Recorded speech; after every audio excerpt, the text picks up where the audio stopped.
Une presse pas si libre même sous Joe Biden?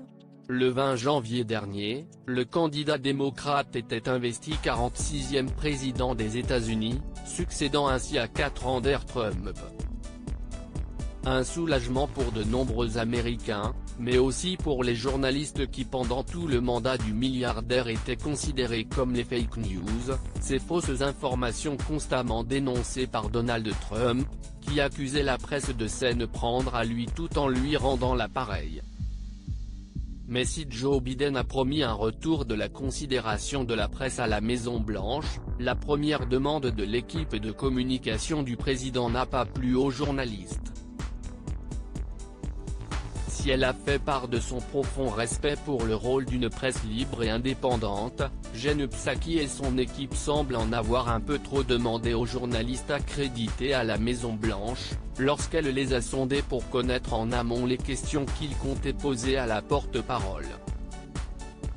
Bien que ce soit un soulagement de voir les briefings revenir, en particulier avec un engagement sur des informations factuelles, la presse ne peut pas vraiment faire son travail dans la salle de briefing si la Maison-Blanche trie et choisit les questions qu'elle veut.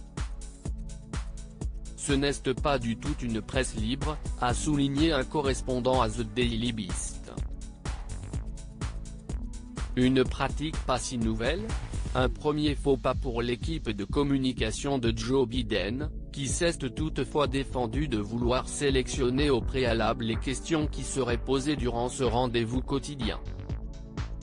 Si elle n'a pas nié cette demande, l'équipe a précisé que le but était ici de favoriser une meilleure relation et de communiquer les meilleures informations possibles face à leurs éventuelles demandes, rapporte le Business Insider.